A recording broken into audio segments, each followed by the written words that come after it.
Economic and Workforce Development is being called to order. Secretary, please call the roll. Senators Brown, Here. Gregory 21, Gregory 15, Lewis, Schnelting, Trent, Washington. We have a quorum. Our first bill we will hear today will be Senate Joint Resolution 96. Senator Nicola, please begin whenever you're ready.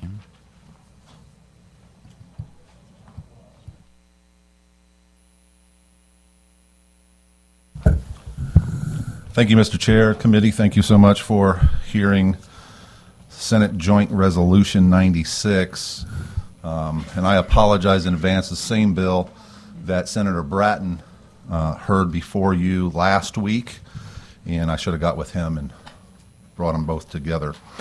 But for the record, I'm Senator Joe Nicola. I represent the Senate District 11 in Jackson County.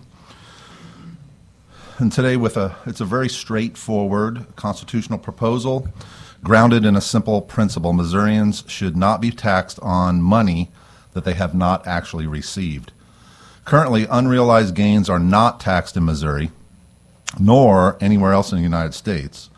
But our previous federal administration did discuss implementing this type of tax. This resolution is a preventative measure, ensuring that Missourians would never have to worry about being taxed on earnings they have not received. An unrealized gains tax could affect every hardworking Missourian who is investing in their retirements or 401ks. Senate Joint Resolution 96 is a preventative, protective measure for the people of Missouri in which they deserve. This would be submitted to the voters as an amendment to the Missouri Constitution to add a new section that would make clear no taxes shall be imposed on any unrealized gains accrued on any asset prior to the sale of that asset. In other words, it's referred to as paper profits. In plain language, if you haven't sold an asset, you haven't realized a gain, and Missouri should not tax you as though they have. This protects families, farmers, retirees, and small business owners who may hold assets that fluctuate in value on paper, but don't generate cash to pay a tax bill. It also sends an important signal to entrepreneurs and employers considering here in Missouri. Our tax policy will be based on actual transactions and real income, not theoretical values. This resolution does not itself raise or lower a tax rate. Instead, it sets a constitutional guardrail to prevent a specific type of taxation, taxing unrealized gains before it ever takes root here. And because this is a constitutional amendment, if it passes the General Assembly, it will then go to the people of Missouri for a vote on the November 26th general election or a special election if called. So thank you, members. I'd be happy to answer any questions that you might have. Thank you, Senator. Do we have any questions? Seeing none. Anyone that would like to testify in favor of the bill, please come forward.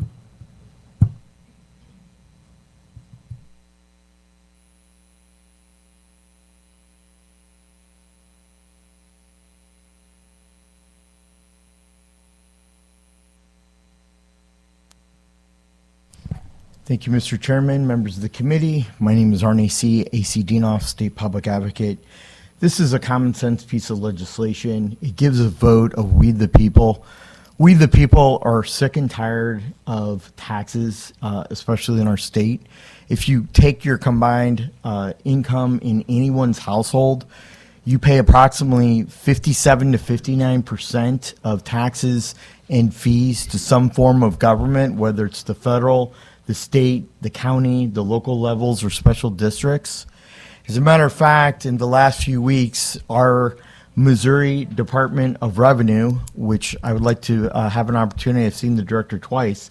I'm going to bring it up the next time that I see Ms. Vincent, the director of Missouri Department of Revenue, but they have sent a memo out to Missouri businesses that they're going to start charging a sales tax on credit card convenience fees when people shop at shops, eat at restaurants, drink at bars, et cetera, in terms of services that they charge to their credit card. Now the Missouri Department of Revenue, in their wisdom, wants to place a sales tax on that 3 or 4% credit card convenience fee charged by the business. It's getting out of hand. It's getting ludicrous. We need to bring down the cost burden of taxes on our Missourians, or otherwise there's a tipping point. And right now, Missourians are working for the government. The government is not working for Missourians. For those reasons, I support this Senate joint resolution to place a constitutional amendment 96 before 6.2 million Missourians. Thank you, Mr. Chairman. Thank you. Do we have any questions for the witness? Seeing none. Anyone else that would like to testify in favor? Anyone in opposition? Anyone for informational purposes only?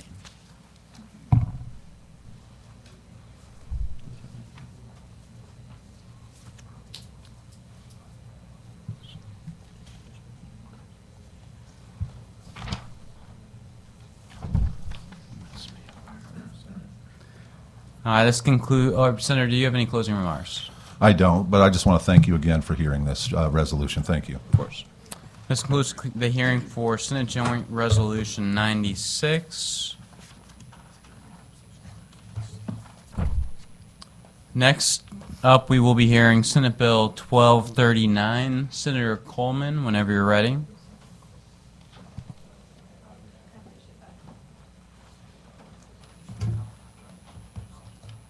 Thank you, Mr. Chairman, members of the committee. Mary Elizabeth Coleman, representing the 22nd Senatorial District. I think this is the 7th year that I have presented this bill, and it's a good one for me to remember always that I hold a lot of minority views. So I think you're going to hear from a lot of people who think that this is a bad idea, but I'd like you to hold in mind that Missourians are paying more and more for necessities, and our state constitution has said that we should not be funding state government on the backs of necessary items. I believe that groceries are a necessary item, and therefore we should not be collecting taxes on grocery items. So this bill proposes to do just that, to say that there can be no taxes on grocery items. I believe Senator Lewis has filed a similar bill that doesn't go quite as far as mine. I'm holding, as usual, a more extreme position than she does. But we are looking as a state right now, how do we fund the essential services of the state? We're having a much broader conversation about that around income taxes, property taxes, personal property taxes, sales taxes. And I think the only thing that we can agree on is the current system isn't working well for delivering consistent services to our constituencies as a state and our political subdivisions, with much variation in our state in our income. For both the state and our political subdivisions, and that it isn't protecting the poor, and it isn't protecting those who are working on behalf of the taxpayers. And so, again, this bill's pretty straightforward. It eliminates sales tax on food and grocery items, and I'm open to any questions. Do we have any questions for the Senator? Senator Gregory. Okay, so yours gets rid of The state all portion and the municipal state and portion. local, and just head nods. Is yours just the state portion, or That's state right. and local? Just Yeah. the state portion. She has just the state, and mine does both. Okay, thank you. Neither, by the way, have gotten past a vote on the floor in my time serving in the Senate. They have gotten votes in the House and have passed broadly in the House. At some point in the last 7 years, both versions have passed on the floor of the House. My recollection is correct, but neither have gotten to a vote on the floor of the Senate. Senator Lewis. Thank you for this bill, and I'm looking forward to hearing the testimony. But I'd really like to work together. I know yours is going further, and mine's just moving the needle a little bit. Yeah. And I have been working with other stakeholders to ensure we're not, even though mine's just state, to just ensure we're not harming the schools. So I've been working on what I presented to the committee. I'm continuing to listen to people, but I'd really like to. Yeah, I would extend be the happy to conversation. partner in any way that you can. I mean, I think one of the things that I would say is, and you would probably agree with, is that when we're looking at our taxing system, we can't just pull the thread on a single piece. And so my intention is not to hurt the schools. My intention is not to hurt the municipalities. I think as a state and as political subdivisions, we can figure out ways to fund essential services to citizens that isn't on the backs of necessary items that disproportionately affect the poorest of the poor. And I think most of us agree with that, and I'm looking forward to being a part of that conversation. Yep, and thank you for, working together last year on the removal of taxes for essential items, diapers, and feminine hygiene products. I know. I'd hoped that we were able to hitch a ride on this portion of that bill too. That was nice. I think you worked on that your entire time in the House, and I had as well. And so it was nice to get those pieces off. But again, most of us agree fundamentally that essential services should not be funded on the backs of the poor, in particular those who are going to be disproportionately utilizing the taxpayer paid for services. It doesn't really make any sense. Just let the family keep more money in their pocket. My bill would save an average of $54 a month for a family of four. That's a pretty significant amount of money. I'm sorry, $54. Yeah, $54 a month. So, that makes a big difference. Absolutely. Thank you. Mm-hmm. Any further questions? Seeing none, can I get a show of hands? Who's here to testify on this particular bill? So quiet. Looks like you're popular, Senator. I think I'm unpopular, Senator. So we have two other bills that we have to get to after this. So I'm gonna ask to try to keep testimony under 2 minutes, particularly if someone else offered similar testimony. And also considering the fact that we heard a very similar bill just a couple of weeks ago, just to make sure that everyone has opportunity to speak on this. So with that being said, first up that would like to testify in support, please come forward.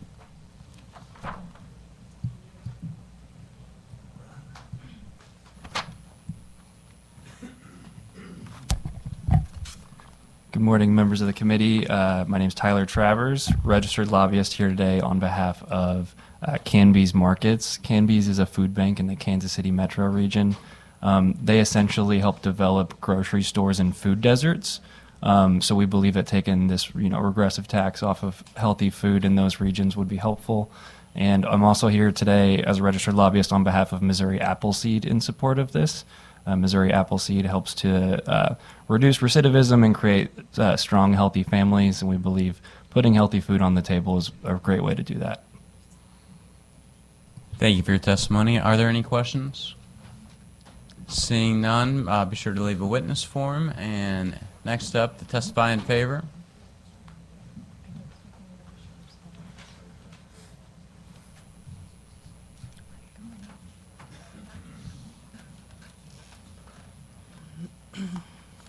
Begin whenever you're ready. Good morning. Thank you, Mr. Chairman and members of the committee. I'm Amanda Berry, a food security policy manager at Empower Missouri, and I'm here to testify in support of this bill. We think that this represents a meaningful step towards making one of life's most basic necessities more affordable. To give a little bit of statistics behind what Senator Coleman was saying, the U.S. Bureau of Labor Statistics states that households in the lowest income quintile spend more than 25% of their annual income on food, compared to less than 5% for households in the highest quintile. In Missouri right now at this very moment, there are more than 750,000 Missourians living below the federal poverty level, and their food budgets are already stretched really thin. Taxes on groceries directly reduces the dollars that they have to purchase food, utilities, transportation, and medical care. In the broader fiscal context, like Senator Coleman was saying, with Governor Kehoe prioritizing the elimination of state income tax, we need to consider ways to restructure state revenue that doesn't make buying basic necessities nearly impossible. This proposal also aligns with federal and state emphasis on health. Prevention and self-sufficiency. Access to healthy food is one of the most important drivers of long-term health outcomes. When nutritious food is more affordable, families are better able to make healthy choices. Making it more affordable is a prevention-focused approach that supports long-term fiscal responsibility. For these reasons, we strongly support Senate Bill 1239 and respectfully urge you to advance this legislation. Thank you. Do you have any questions for the witness? Oh, could you repeat your name one more time for the record? I apologize. Amanda Berry. Okay, thank you. Thank you. Before we move on to the next witness, I am going to break for a moment and make a motion to go into executive session. Do I have a second? It is seconded. We are in executive session. I move that Senate Bill 1325 be brought before the committee. Do I have a second? This is Senator Nicola's bill we heard last week. SB 1325 creates a subminimum wage for minors. I move that the committee vote do pass Senate Bill 1325. Do I have a second? Is there any discussion? Seeing none, Secretary, please call the roll. Senator Brown. Aye. Senator Gregory. Was that 15? It's 15. 15. Gregory 21. No. Senator Lewis. No. Senator Schnelting. Aye. Senator Trent. Senator Washington. By your vote of 3-2, you have voted to pass Senate Bill 1325.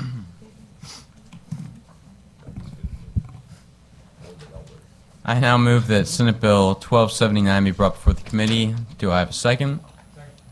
This is Senator Coleman's bill we heard last week. Senate Bill 1279 modifies an income tax deduction for contributions to 529 savings accounts. I move that the committee vote do pass Senate Bill 1279. Do I have a second? Is there any discussion? Seeing none, Secretary, please call the roll. Senators Brown. Aye. Gregory 21. Aye. Gregory 15. Aye. Lewis. Aye. Schnelting. Aye. Trent. Washington. By your vote of 5-0, you have voted to do pass Senate Bill 1279. I now move that the committee take up Senate Joint Resolution 95. Do I have a second? I have a second. This is Senator Schnelting's legislation, which establishes the Show Me Prosperity Fund. A substitute has been distributed. I believe, Senator, that you spoke to a sub when you originally presented, but that there are some additional tweaks in this version. Would you care to explain those? Yes, thank you, Mr. Chair. The additional tweaks, most all of this is what I presented on, but there is an additional tweak in that we added some ballot language. And in addition to that, we added a provision that would essentially allow the state, if the fund were to ever become insolvent or if it failed for some reason, the state would be able to still impose taxes in order to cover state expenditures, cover the state budget. Thank you for that explanation, Senator. I move that the committee adopt the Senate substitute for Senate Joint Resolution 95. Do I have a second? Second. Is there any discussion? Seeing none, all those in favor say aye. Aye. Any opposed? We have adopted Senate Committee substitute for Senate Joint Resolution 95. I now move that the committee vote Senate Committee substitute for Senate Joint Resolution 95 do pass. Do I have a second? Second. Is there any discussion? Seeing none, Secretary, please call the roll. Senators Brown. Aye. Gregory 21. Aye. Gregory 15. Lewis. No. Schnelting. Aye. Trent. Washington.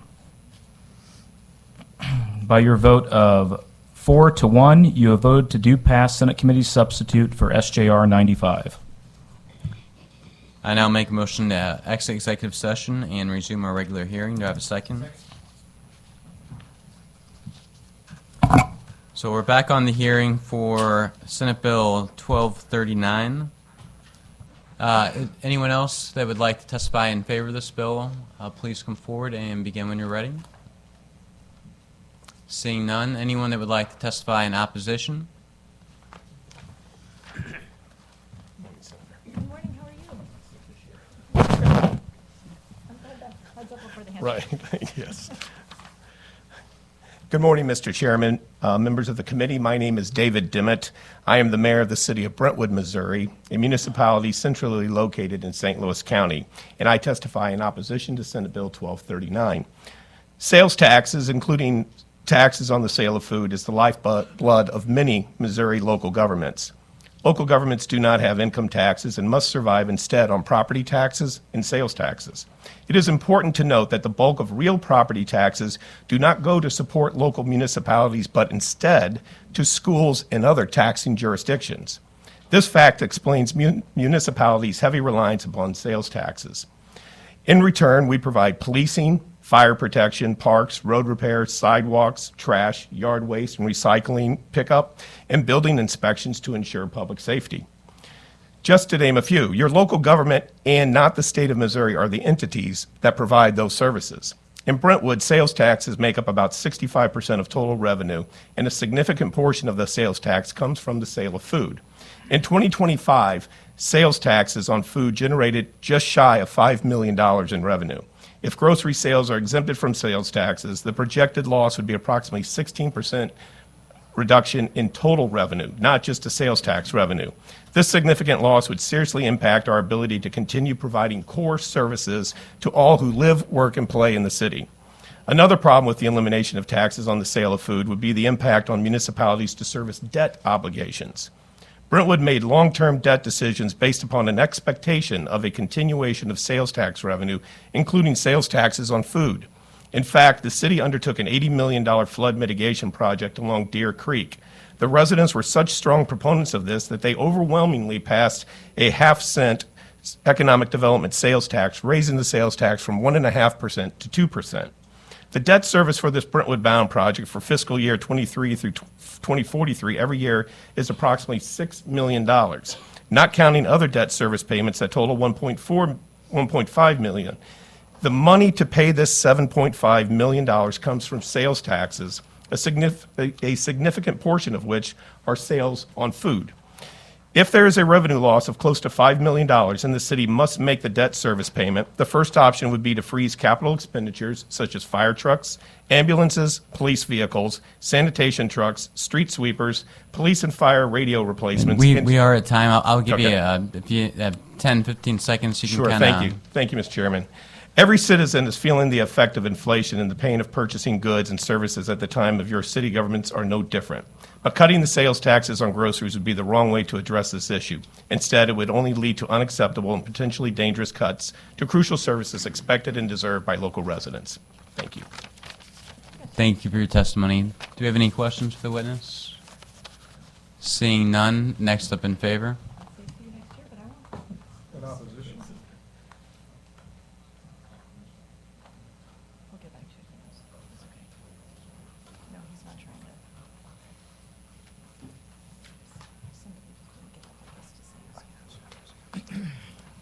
And are you in opposition or in favor? I thought you said favor. Did I say in favor? You said favor. Well, so- I said in Do you favor, want- do you want me so to- do you want me to come back, or? no, that's fine. That's Okay. fine. We are on a 2-minute time limit, though. Sure, no problem. It's a no-brainer legislation, Mr. Chairman. Thank you very much. My name is Arnie C., AC Dinoff, State Public Advocate. You know, I've been advocating for this for at least 5 years. This is a basic essential of a Missouri citizen, the right to have water, basic essential foods, Band-Aids, hydrogen peroxide, children's Infamil, diapers, women's feminine products, basic needs of living as a Missourian day to day to sustain ourselves. There should be no tax. We shouldn't have greedy state, county, local municipalities and villages and special districts who want to put a hand into our wallets and our pockets to get more sales tax dollars for basic essential needs. These are things that people rely on to live day to day and sustain ourselves. This is a great piece of legislation, one of the top 10 pieces of legislation this year. And I think that it's high time that government stop being greedy, stop wanting the 1%, and also abolishing municipalities, villages, and counties from also collecting up to 2 or 3%, in some cases with special districts, some cases 4%. If you go to Winslow Parkway, they've got double layered and triple layered special taxing districts in existence to the city's taxing rate, the county's tax rate of 1.78%, and then other taxes. And so it's high time that we start taking care of our citizens' first needs, their priorities, and let's rescind and abolish all state taxes, all local taxes on basic essential needs once and for all. Therefore, I support SB 1239. Thank you, Mr. Chairman.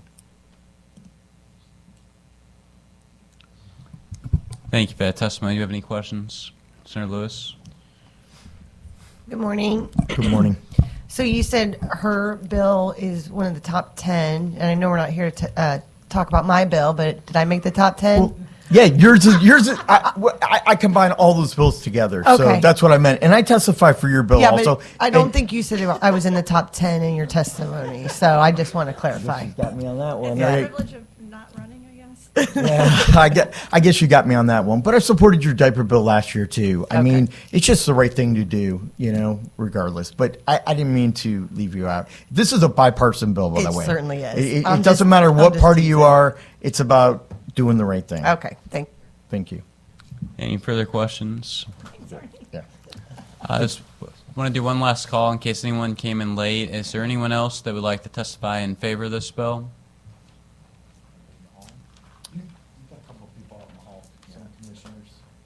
They're probably against.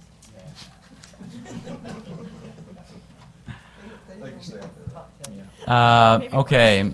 With that, anyone in opposition?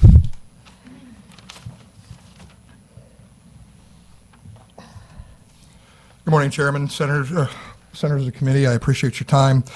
I fundamentally agree with not taxing food. And I would like to see how the state deals with their budget first, because Could you in state your name for the counties- record, sir? Oh, I apologize. My name is Ike Skelton. I'm the presiding commissioner of Camden County.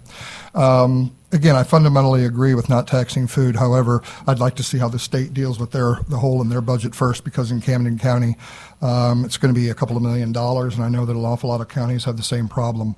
Making up that type of hole is significant. So if there was some sort of I know, Camden County could maybe deal with it, to be quite honest, but it would still be very detrimental. If maybe there was some way that we could do this county by county, if you want to change the Constitution and allow each county to decide this sort of thing on their own, that might be a great idea. But for the state to come along and do that for us, I think that's not a good idea, and therefore I oppose this bill as written. Thank you. Do we have any questions? Seeing none.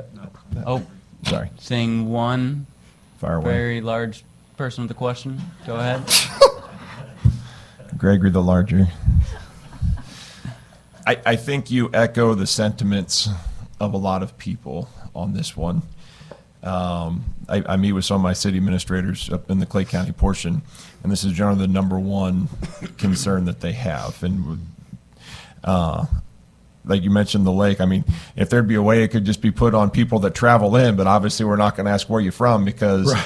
I know when I go to the lake, I hit H2 or I think it's Woods over there off Yeah. of Highway 5 and go down and come out of there with a lot of groceries, and I'm helping out your local county. And so, Thank you. Coming down more often. yeah, well, I would love to. I want a boat so bad it doesn't even capture. But I just wanted. I think your sentiments capture perfectly, and even trying to get rid of the state portion. When I read what the state portion goes to, that goes towards the schools, and so then how are we going to make that revenue up? And I love it in proportion. And I saw someone else's theory on this is that the people that were trying to help most, and correct me if I'm wrong, obviously, a lot of the lower income individuals that we're worried about might possibly already be on SNAP or WIC or other type of food benefits. And the way I understand it, that's not taxed. I'm not an expert there, but that's just how I've interpreted it. So, sticky issue. I appreciate the issue. I truly do. But just trying to figure it out because I don't know what it makes up for your local municipality's budget. But in the administrators I've talked to, it's upwards of 40 or 50% of their local budgets, and they're already having problems trying to fund the public safety things. Police officers, they've gone without night shifts in some of their police departments because of not having enough funding. So I just want to say I appreciate those comments. Thank you. And I think what you'll hear is that, again, if it was a county-by-county issue, that would be a lot different because some counties maybe could absorb it, but because we have other forms of taxation. But there are some counties that that's all they have. And if they're going to operate their county, they have to have these sorts of things. So thank you. Thank you. Next up in opposition. Begin when you're ready.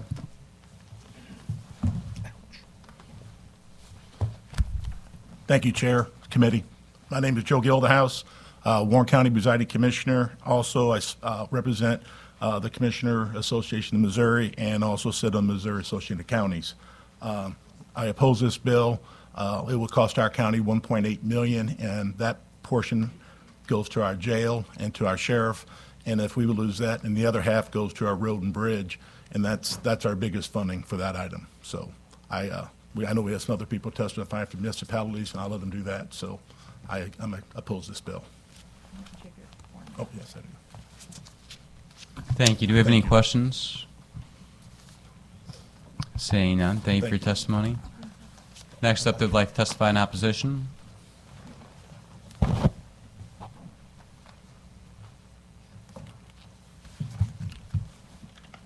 Mr. Chairman, committee members, my name is Harry Otto. I'm the Western District Commissioner of Cole County, right where you reside this moment. We have 3 sales taxes in Cole County, one for the sheriff, one for EMS, one for capital improvements. The capital improvements one is one we renew every 5 years. That passes about 80 to 20 every time we bring it up. And it's done that 8 times for 40 years. The citizens have said by an 80-20 vote, let's renew the capital improvement sales tax. We're going to go back to them in April and ask again, only for 10 years this time. So those 3 funds would suffer dramatically if this bill were successfully passed and implemented. Cole County's against the bill. Thank you. Thank you for your testimony. Do we have any questions? Seeing none. Next up in opposition.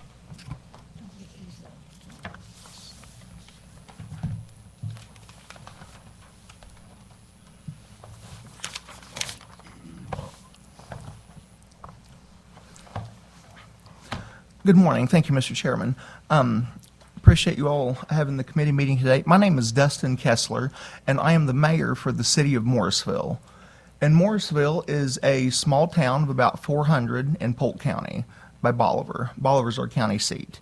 And I'm here to express some concerns on this bill and kind of share what our fiscal impact is going to be. Morrisville, back in 2020, we passed a sales tax for the general fund to start a police department. And we've been successful with that. We have a full-time chief, and we also have a school resource officer that is paid for by the school. In 2024, we took to the voters a proposal for a capital improvement sales tax of 0.5%. And in the verbiage of our ordinance, if the sales tax passed, it requires us to lower the property tax levy to offset it. And so last year, when we set our tax levy, for the first time in the history of our town, we did not levy any property taxes because of the verbiage in our ordinance.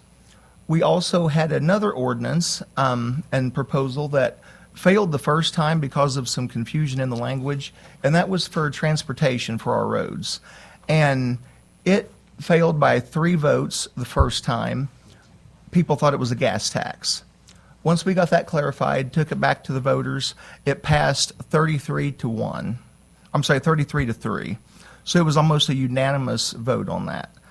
So just looking at some numbers, right now in Morrisville, looking at 2025 data, and with the transportation sales tax, one of the trade-offs we did for the voters was the alderman revoked our provision on domestic utilities.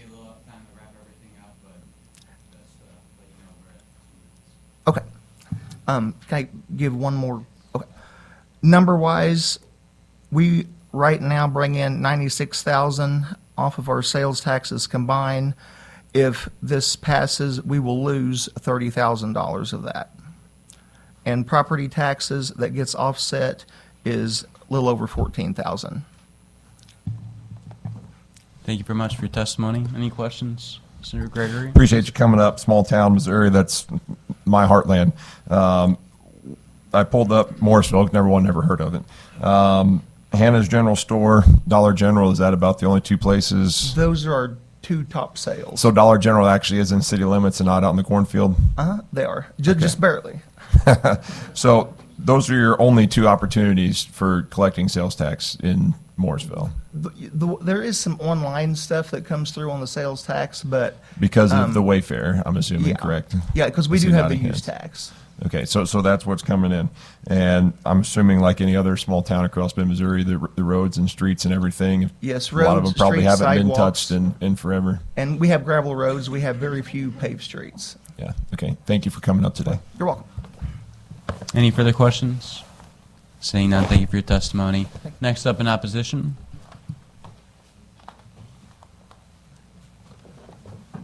Do you have enough room? Yes, I do. Okay, good. Thank you. There's this little boxy thing underneath me. I'm not trying to scoot away from you. You're fine. Thank you, Mr. Chairman, members of the committee. I'm Mark Rhodes. I am a registered lobbyist for the A-Cities Coalition, which is comprised of Richmond Heights, Olivet, Clayton, Brentwood, Maplewood, and De Pere. I'm going to be very brief. You've heard from the mayor of Brentwood. I don't need to repeat any of that. I'll give you one other example, if I may, and that I heard from the city of Richmond Heights that calculates that the local sales tax exemption on food would result in a loss of $1.5 million of its $20 million budget. This would significantly result in a decrease in personnel, impacting street paving, community center operations, summer daycare, camp services, and fire and police services. We would like to go on record in opposition to the bill. Thank you. Thank you for that brief yet effective testimony. Any questions for the witness? Seeing none. Next up in opposition.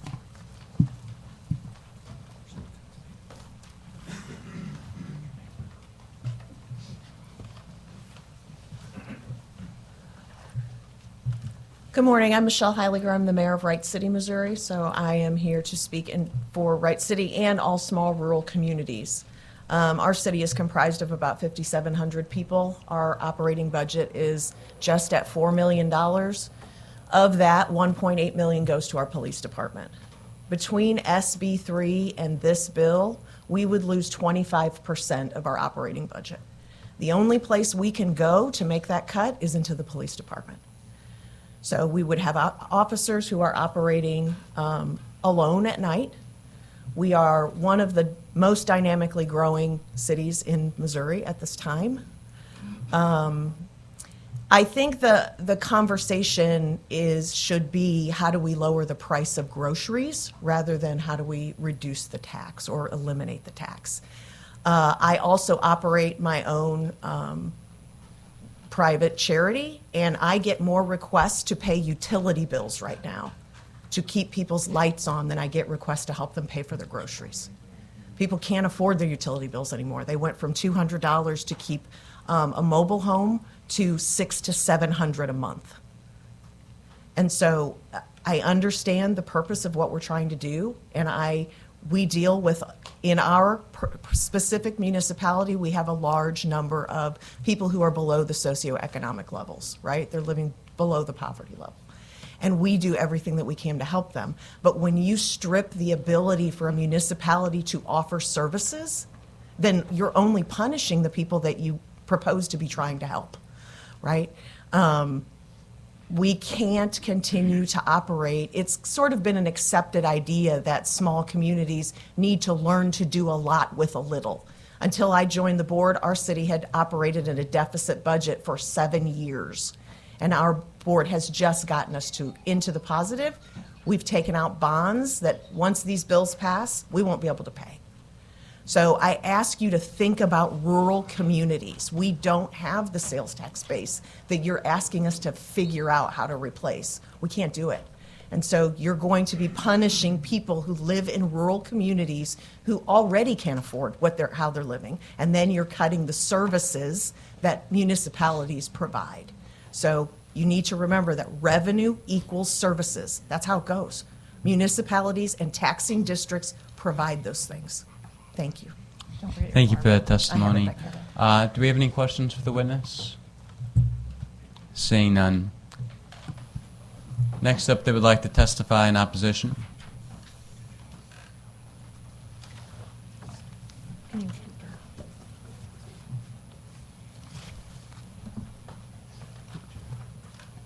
Hi. Thank you, Chairman Brown, members of the committee. My name is Tara Strain. I would echo my colleagues' comments. I serve as the city administrator for the city of Centralia. We're a small community of about 4,700 people in central Missouri. I want to begin by acknowledging the intent behind this bill.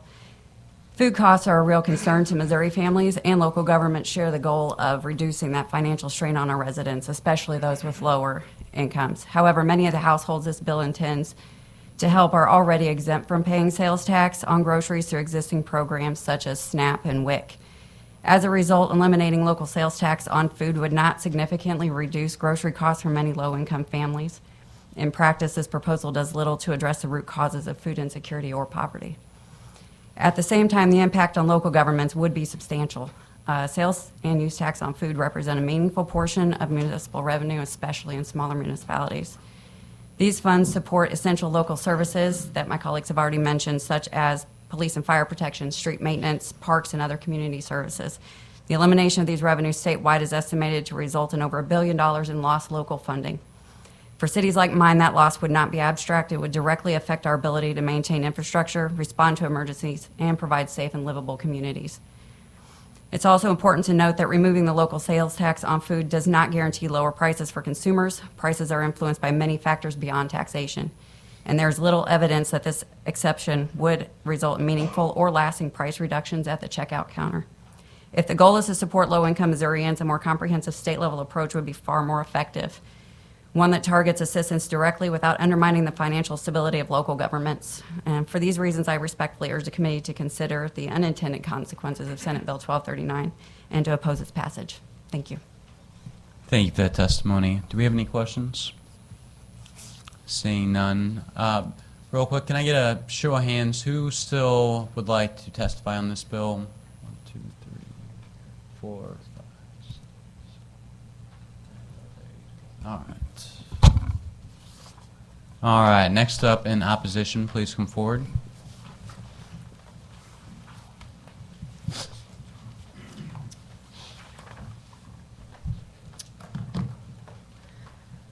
Good morning, Chair and members of the committee.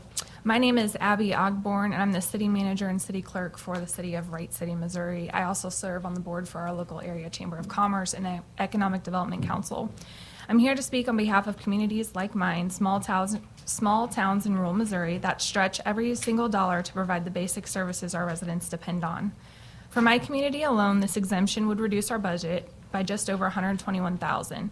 In a large metropolitan city, that may not sound significant, but in rural Missouri, it's the difference between paving streets and employing officers. We do not have diversified revenue streams or access reserves to absorb policy decisions made at the state level that speak on behalf of local levels. What we have are tight budgets, aging infrastructure, volunteer boards, and residents who expect, rightfully so, that when they call 911, someone answers, and when it snows, roads get cleared.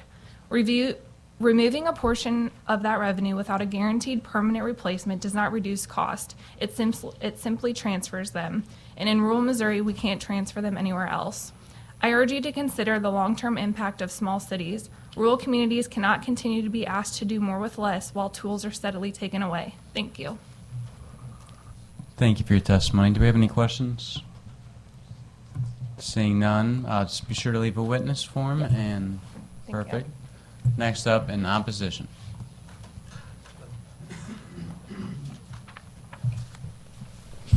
Good to see Chairman, committee members, my name is Pat Kelly, Executive Director of Municipal League of Metro St. Louis. I'd like to go on record in opposition of Senate Bill 1239.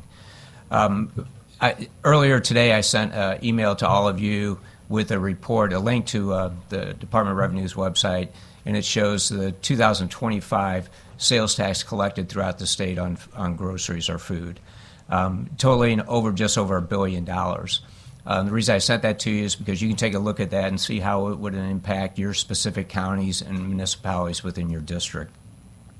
St. Louis County government, not the municipality, St. Louis County would lose $81 million a year. Currently, they're facing a $40 million deficit this year in their budget, trying to figure out how they're going to make up for that loss. Ironically, several years ago, the legislature passed the senior citizen freeze on property taxes for senior citizens. The county is now proposing a ballot initiative to put a property tax increase on the ballot for senior citizen services. So these kinds of changes to our tax law without a big picture encompassing policy really hurts our residents. And so we want to go on, again, as opposition to this bill, and we'd appreciate your support with that. Be happy to answer any questions. Thank you for your testimony. Do we have any questions? Seeing none, next up in opposition.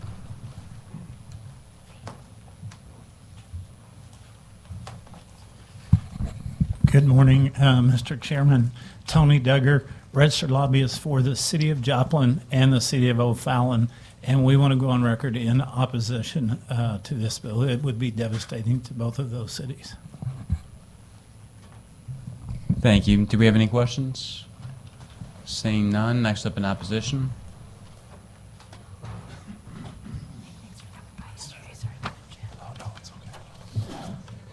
Mr. Chair, members of the committee, Will Mars, registered lobbyist on behalf of the City of Springfield. Just want to go on record in opposition.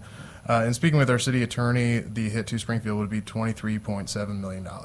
So in terms of what that does to police and fire services, it'd be detrimental. Happy to answer any questions. Thank you. Do we have any questions? Senator Gregory? I know you probably don't know off the top of your head, but the Morrisville mayor talked about they raised the sales tax, lower property tax. What if you work the inverse? You get rid of sales tax to raise property tax. What would that look like on the average person? I don't expect it off the top of your head, but I'd just be curious. No, I'm happy to provide that, and I can give you the breakdown on how this would affect the county as well. So. All right, thank you.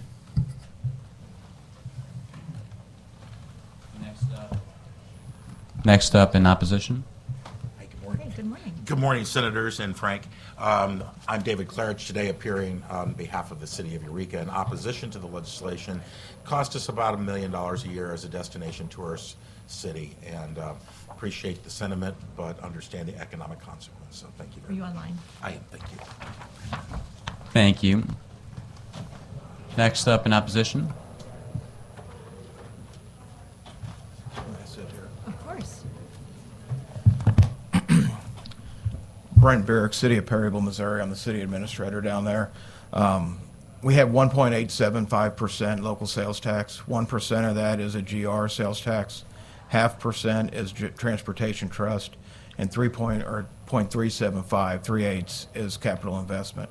So that generates about $2.18 million for the city. 1.7 of that, or 1.17, is actually from food. So it's a significant number. General revenue would lose $625,000, or 10% of our total budget. Transportation, $312,000, or 46%. Capital improvement, $234,000, or about 47%. So almost half of those departments. Our total GR is $6.2 million, but that includes fees, fines, all those things are wrapped up into that.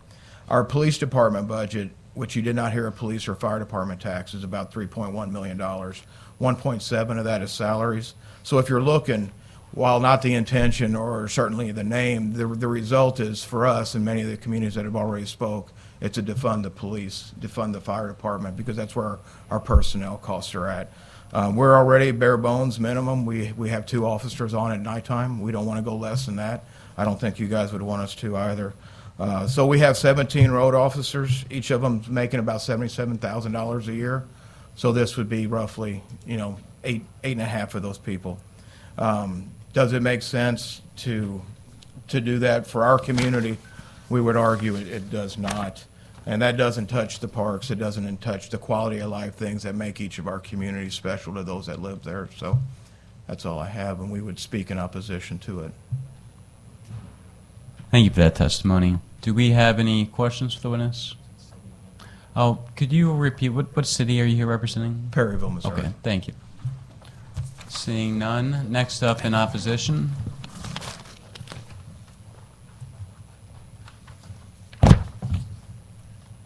Good morning, gentlemen. My name is Danny Tetley. I'm the presiding commissioner of Scott County, Missouri.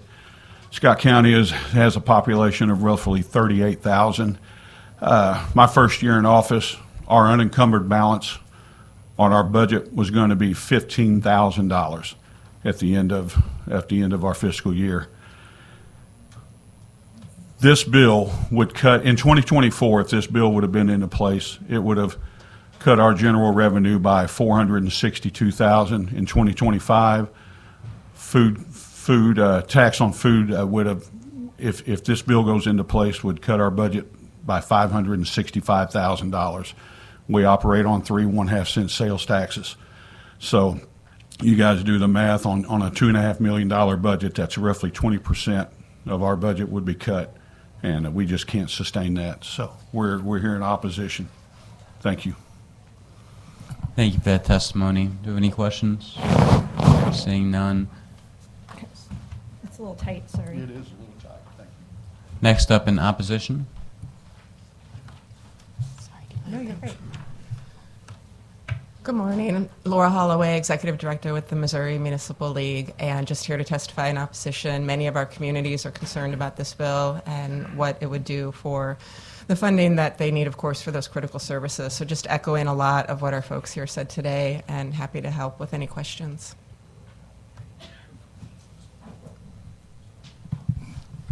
Senator Gregory. Surely some of your, this bill's not like it's brand new. It's been talked about for a while. Right. What have some of your, besides cutting services, what have there been any thought processes on revenue replacement, and how would that come from? I think that's really where the huge concern comes in, is that how would that be replaced? There's been obviously a lot of discussions in the building. I don't know that there's any recommendations on what would work best. The sales tax has been something that, they... So in theory, it sounds like you're left with kind of two options: either you cut services, or B, you try and go to the voters to raise the sales tax rate on Perhaps everything other else, things, on right. basketballs, toys. They would shampoo, absolutely have to soap, look et cetera. at whatever fees or, whatever that might take. But for a lot of these communities, it's such a high proportion that they would really struggle with that. Okay, thank you. Any further questions? Seeing none, thank you very much. Thank you. Anyone else in opposition?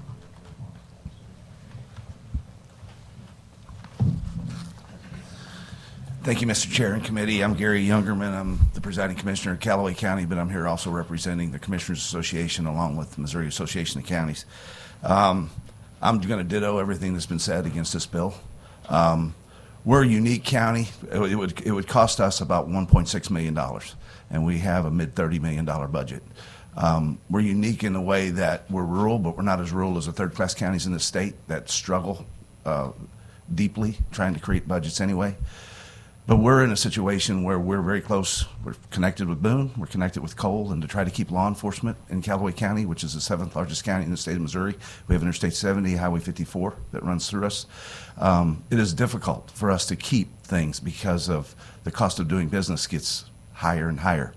I have myself, along with many of these locally elected officials, we visit with constituents on a daily basis in our offices. We can't even go to Walmart without spending an hour and a half too much time there. And I get very few complaints about the taxes they pay.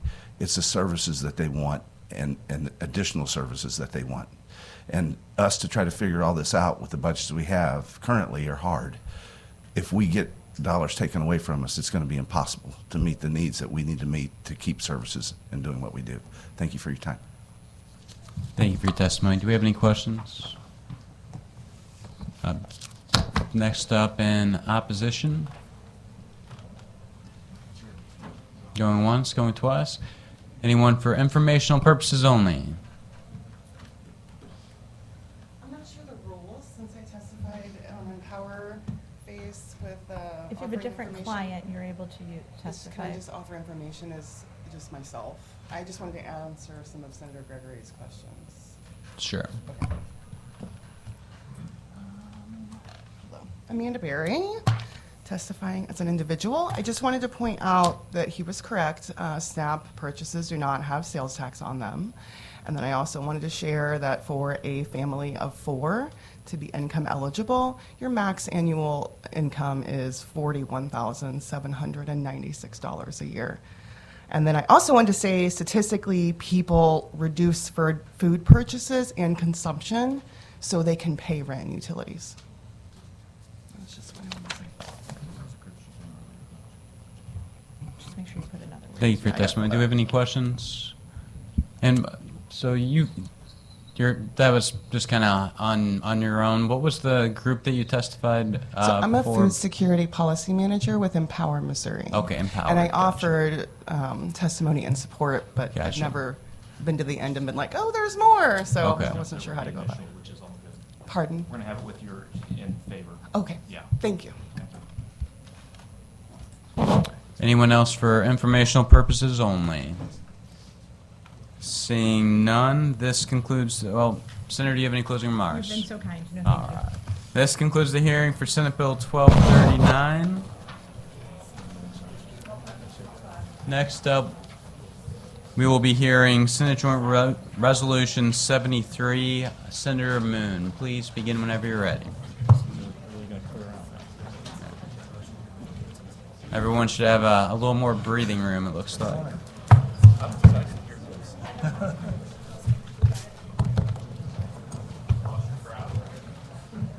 I'm surprised. Good morning, Senator and committee woman. Glad you're here. Thank you for allowing me to present Senate Joint Resolution 73. I'm Mike Moon, represent the Missouri 29th. And I was going to start out by saying I was so glad that so many were here to testify on my bill, but I guess they've got other things they're going to do. Senator, I'm sure they were all intending to. That last hearing went a little long, and so I'm sure it's just a matter of time constraints. Yeah. I know that probably as kids we dreamed about what we call the American dream, and that is to have a home and all the other things that come with it. And I think that dream has kind of been tarnished a little bit over time. And we hear a lot of people. I hear from many people who say, "Well, you never own it; you just rent your home," and other things as well.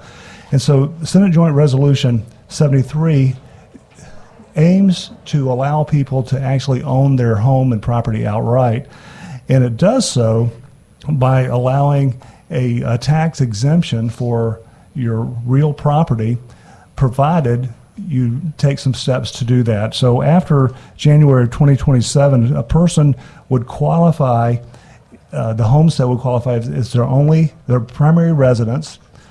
They pay 5 years of tax in advance, and there can't be any liens on the house, of course. You have to own it outright, pay the 5 years up front, and then the exemption would begin the following year. Now, there has been in previous testimony of the bill before me a lot of concern about loss of revenue, and that is a concern. So this joint resolution, which would go before the people for their approval, would establish a 0.1% sales tax on taxable retail sales. If you look at the fiscal note, I was surprised to read that Budget and Planning said that there could be a reduction of total local real property tax revenues by $1.1 billion annually. I don't know where they pulled that figure from, but here's something that I would like to say. I think they need to do a little more calculating, honestly. We don't know how many Missouri residents would apply for this, but not everyone would. I know people who have mortgages on their homes and are not capable of paying off the home and then pay 5 years in advance of a real estate tax at one time. So it's not going to be everyone, but I would imagine there will be at least a few who would do this. So the lump sum that's collected, the 5 years paid in advance, if invested properly, which the state treasurer would have that responsibility to invest it, would offset a shortfall for at least the first 5 years because they're getting 5 years in advance. The 1% sales tax is estimated to generate at least $100 million annually. And so first, with the $500 million, if that is invested, even at just 6%, that's going to be a sizable amount. I took the additional $100 million from the sales tax. At 6%, that's going to draw in $6 million the first year. And because we have a cushion of 5 years, I took that out 5 years. There will be $12 million the next year, 18, 24, and then 30 the fifth year, totaling $90 million. And that's in addition to the other $500 million that should be and could be invested.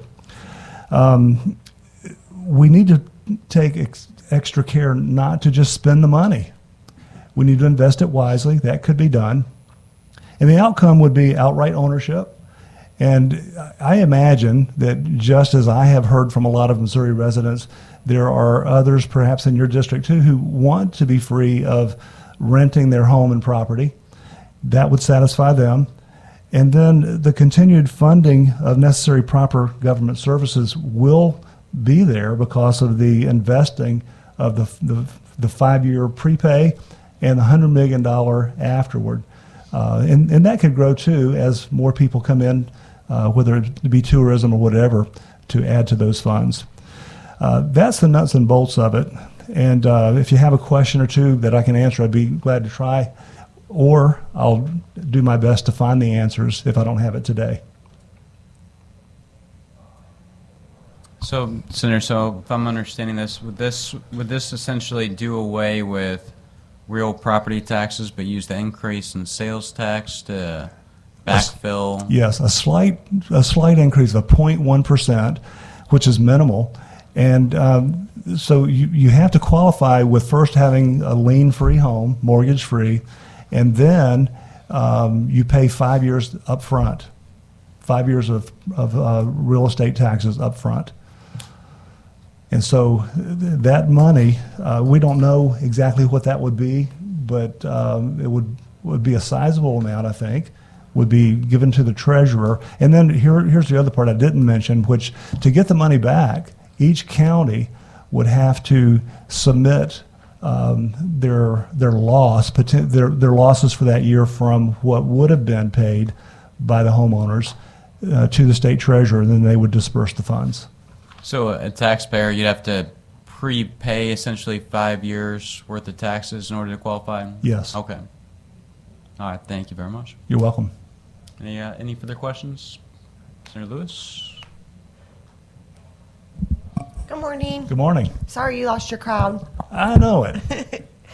So I definitely understand the spirit of the bill. Mm-hmm. I just, and I think, it doesn't matter. I think, it's fair to say probably we don't see eye to eye on some of the issues, but I think we want to help our constituents, everyday Missourians. And, Sure. I think that something that is a little concerning is, you said it wouldn't be for everyone. I feel that it would benefit more of the wealthy population to be able to have a stockpile of their 5 years of taxes in advance versus everyday Missourians that are trying to get rid of that. Do you feel that way? Well, certainly you'd have to have a little bit of additional resources to be able to do that. However, they're still going to be paying taxes, and that 5 years, again, is going to be a pretty sizable amount if enough people take advantage of it. That would be invested, and that would help to offset the shortfall in the coming years. So the first 5 years, there shouldn't be any losses of revenue necessarily because it's already been prepaid. And then if invested, that will continue to grow. And I was just figuring at 6%, and I know there's some investments out there that are paying greater than that. And I believe our state treasurer is savvy enough who can find those funds that would grow even at that or perhaps even greater. And so this is not intended to punish anyone, but to relieve everyone who wants to and can take advantage of the freedom of not paying real estate taxes. And, you know, when I first became a homeowner, this would have been impossible. But over the years, that possibility becomes even more real as you continue to pay down your debt and continue to save money, perhaps even investing. So it is something that's attainable by everyone? Probably not. But I think it's a goal that everybody could probably reach if they want to. Okay, thank you for that. And then You're welcome. I just want to make sure I understand the Homestead Preservation Fund. Is that is the money coming from the additional 0.1% of the tax? That's it. So that goes into there, and then Yes. the treasurer invests. He would be able to invest that, or, Or she, he or Yep. she. And then they would disperse that based on the request for reimbursement from the counties. Okay. All right. Thanks. Thanks for You're answering welcome. my questions. You're welcome. The sales tax would go into this fund. Would the essentially prepayment of 5 years tax liability, does that go into that fund also, or is that separate? You know, I don't know if that's. I may have an answer to that coming in here. Goes to the counties. Goes to the counties. Okay, Yeah. okay. Thank you very much. Yeah. Thank you. Anyone that would like to testify in favor of the bill, please come forward. Anyone like to testify in opposition? I think we should just cut off there, maybe. Informational purposes only? All right, good. Okay, come on up.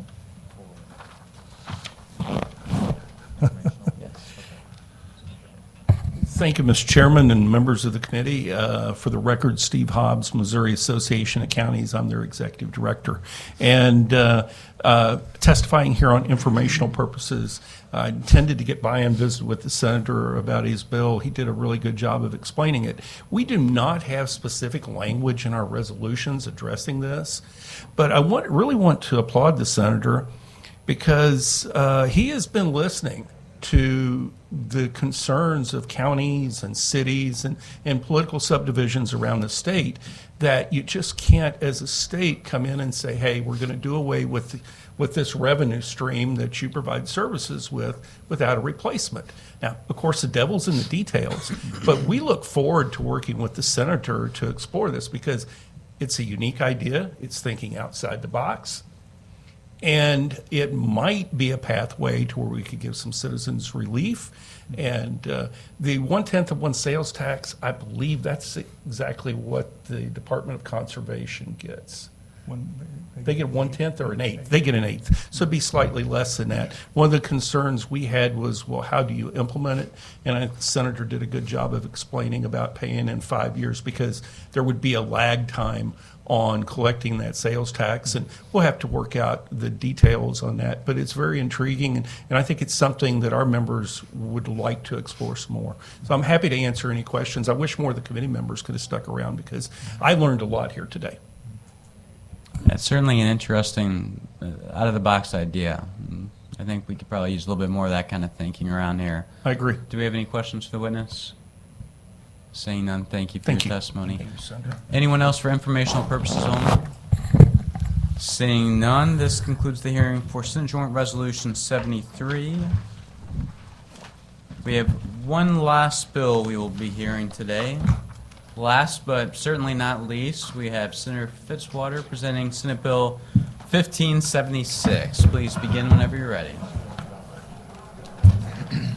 Thank you, Mr. Chair, members of the committee. Travis Fitzwater, Senate District 10, bringing before you Senate Bill 1576.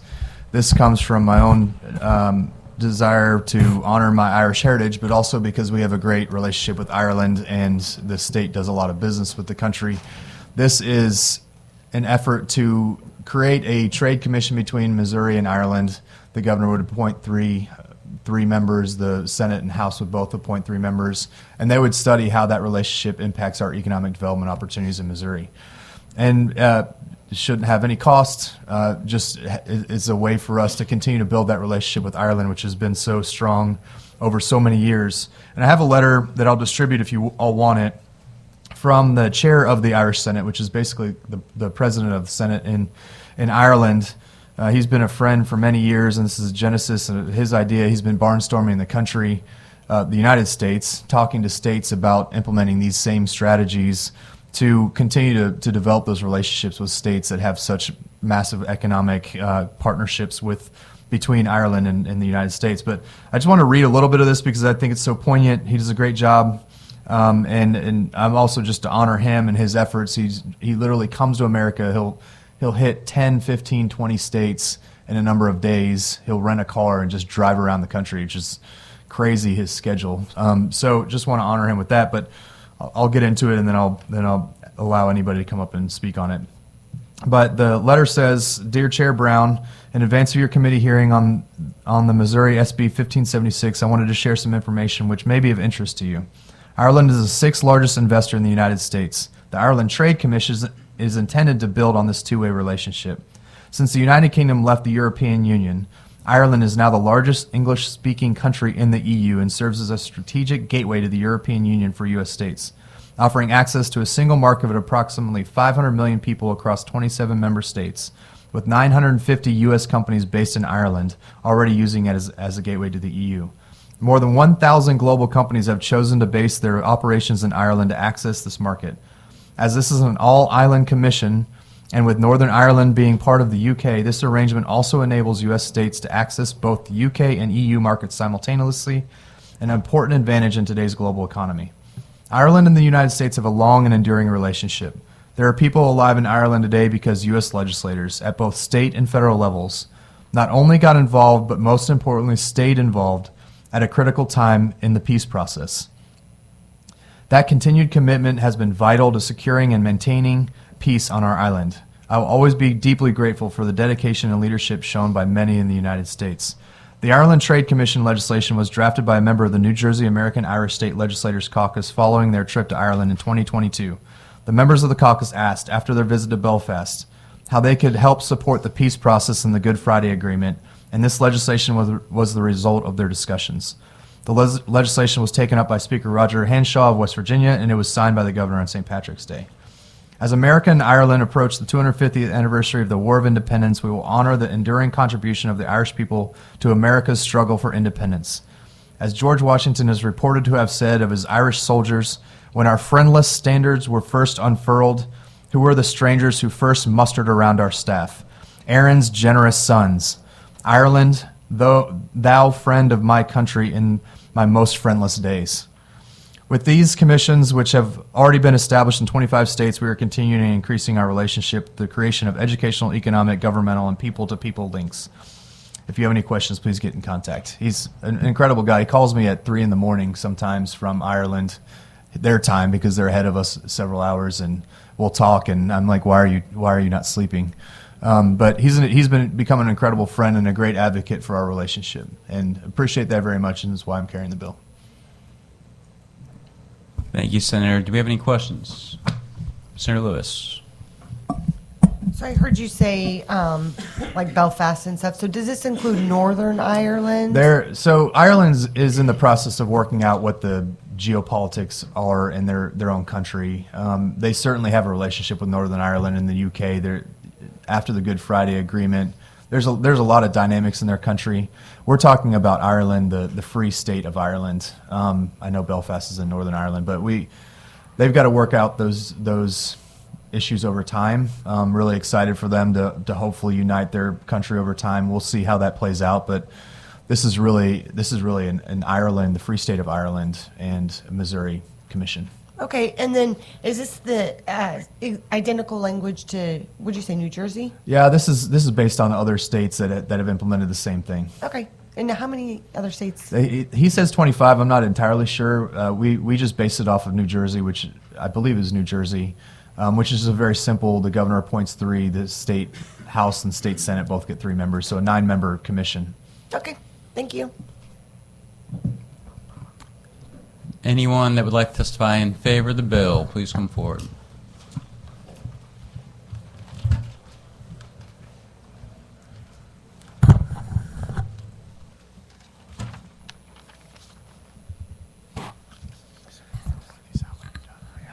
Good morning, Chairman, Vice Chair, members, committee member. My name is Kevin Winters. For the record, I'm a Missouri resident U.S. citizen. And I'm here today in support of Senator Fitzwater's bill establishing the Missouri Ira Trade Commission. I'm appearing on behalf of my own Missouri-based healthcare company, as well as a number of financial institutions based in the state, along with some non-profit organizations who are all interested in international trade, workforce development, and broadly economic growth.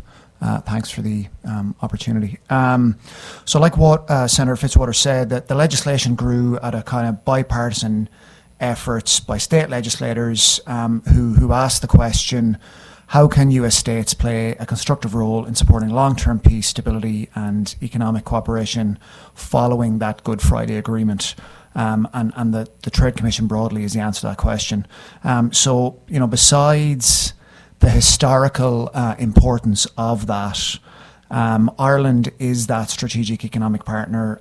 It serves as that gateway to the European Union single market of nearly 500 million people, with hundreds of US companies already operating there.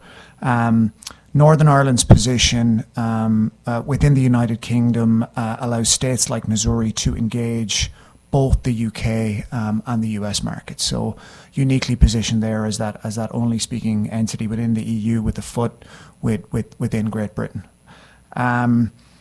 So that Missouri Irish Trade Commission is designed to turn those relationships into tangible benefits for Missourians, promoting trade, workforce development, education, and people to ties that support economic growth. Importantly, the legislation comes at no cost to Missouri taxpayers. The Commission raises its own funds and includes appointments from government, business, higher ed, former legislators, and retains that institutional knowledge while remaining and having that flexibility for the state's needs.